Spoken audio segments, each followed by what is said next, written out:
Chapter 1118 memberikan kita kejutan dari buah iblis Toshinomi. Dengan kemampuan buah iblis tersebut, kita bisa melihat Bonnie mampu merubah dirinya dan orang lain ke dalam kondisi yang sesuai dengan masa depan yang dianggap mungkin terjadi. Terdengar dahsyat? Memang. Jadi, tidak heran dia mampu merubah dirinya ke wujud Bukaner dan wujud mirip Nika. Dan di video kali ini, Minsai akan mereview chapter terbaru One Piece, yaitu chapter 1118.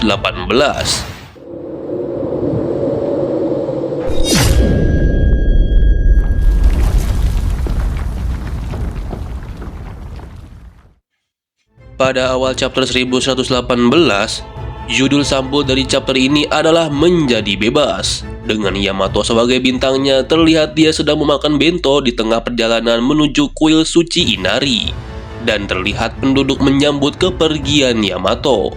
Chapter dibuka dengan kelanjutan robot kuno yang terlempar ke tengah armada angkatan laut dan para bajak laut raksasa.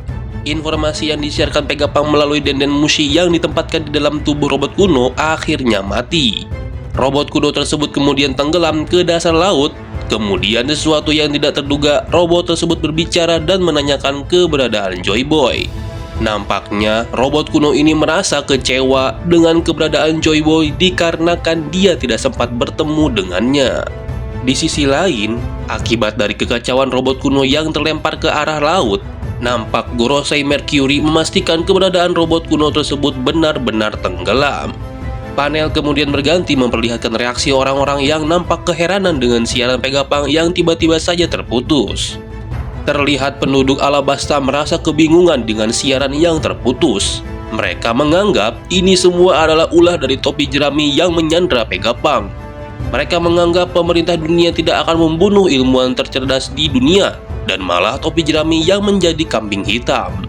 Terlihat Leo dengan polosnya meyakini bahwa ini adalah ulah dari Luffy. Kemudian Rebecca yang berada di dekatnya merasa kesal dengan perkataan Leo. Kembali ke Pulau Egghead, nampak Gorosei sedang berkomunikasi dengan York menanyakan ada berapa Vegapunk yang masih selamat selain York. Ia menjelaskan bahwa masih ada Vegapunk yang selamat selain dirinya, yaitu Lilith dan Atlas. Kemudian ia juga menjelaskan bahwa Punk Record diprogram untuk tetap berfungsi dan bertumbuh bahkan setelah Stella mati. Lalu kedua Gorosei saling berpencar untuk mencari keberadaan Atlas dan Lilith, kemudian membunuhnya. Panel berganti ke sisi laut di Pulau Egghead.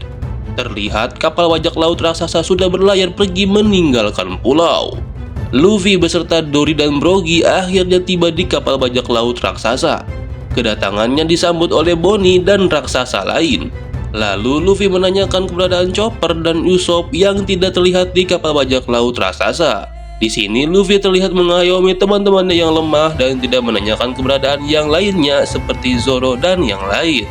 Selain berganti ke keadaan kapal angkatan laut, terlihat wakil laksamana angkatan laut yang sebelumnya nampak gagah dan keren kini hanyalah seorang loli dan tidak berdaya akibat dari kekuatan Bonnie. Monster laut yang terlihat menyeramkan kini terlihat seperti mainan. Panel berganti kembali ke keadaan kapal bajak laut raksasa. Luffy yang terlihat senang bertemu dengan Oimo dan Kashi. Sedikit informasi, mereka adalah raksasa yang dulu pernah bekerja untuk pemerintah dunia menjaga gerbang di Enies Lobby. Lalu Sanji yang berusaha menghubungi Nami dan mengabari kalau dirinya dan Luffy sudah berada di kapal dan baik-baik saja. Panel berganti ke sisi lain Pulau Egghead. Terlihat Nami dan yang lain bersiap untuk meluncur, namun ada sedikit ketakutan ketika kapal sudah mendarat nanti. Sanji yang selalu siap siaga menerima bantuan apapun demi keselamatan Nami dan Robin. Di sini Minsai tidak henti-hentinya untuk tertawa dengan kelakuan Sanji yang sangat loyal pada Nami dan Robin saja. Usopp yang mendengar pembicaraan aneh mereka kemudian marah kepada Sanji.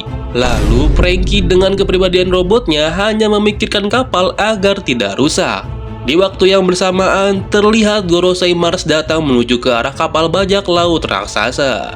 Sanji yang mengetahui hal tersebut merasa heran dengan Gorosei yang terus mengejar mereka. Di dalam kapal terlihat Luffy yang sedang makan untuk mengisi tenaganya. Di luar kapal, Gorosei Mars menyerang kapal bajak laut raksasa dengan semburan api yang dahsyat. Serangan tersebut berhasil ditahan oleh Bjorn, Sig, dan ditambah satu raksasa lagi yang menahan secara bersamaan.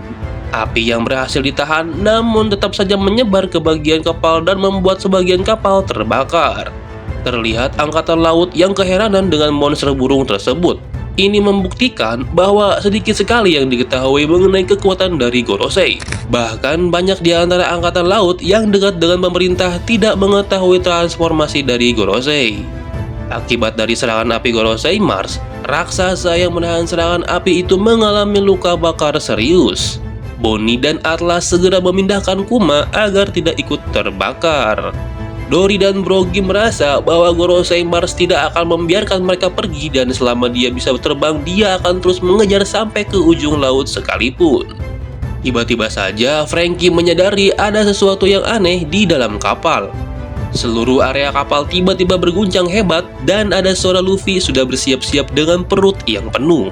Air laut menjadi naik dan Luffy kembali bertransformasi menjadi Nika. Saking bodohnya kapten kita ini, dia masih belum tahu kalau dirinya adalah Nika. Terbukti dari ucapan Luffy yang tidak mengerti dengan respon Bonnie. Akibat dari keberadaan Nika, Dory dan Brogy tiba-tiba saja menari setelah mendengar irama genderang kebebasan. Seperti yang kita tahu, menurut suku Elbaf, Nika adalah sosok dewa mereka. Itulah mengapa Nika dan para raksasa memiliki koneksi yang kuat. Kemudian Luffy mengajak Bonnie untuk menghajar Gorosei, tapi Bonnie merasa tidak mampu mengikuti apa yang Luffy mau. Sepertinya Luffy memahami kekuatan dari buah iblis Bonnie, yang mana kekuatan Bonnie bisa meniru sesuatu dengan imajinasinya. Walaupun Luffy sendiri bilang dia tidak tahu kekuatan Bonnie, tapi dia yakin dengan kekuatan Bonnie. Ini artinya, dalam mode Nika, Luffy mampu merasakan potensi kekuatan besar yang ada pada temannya. Kemudian beralih pada flashback yang dimana Bonnie mengingat Luffy menggunakan tubuhnya yang lentur saat menggunakan Nika dan dia merasakan kebebasan.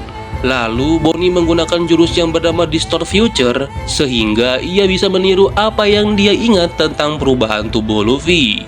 Panel berganti pada kondisi keadaan Kuma yang sekarat. Dalam keadaan koma, dia menyebut nama Ginny yang tidak lain adalah ibu dari Bonnie dan mengatakan kepada Ginny dia bisa beristirahat dengan tenang.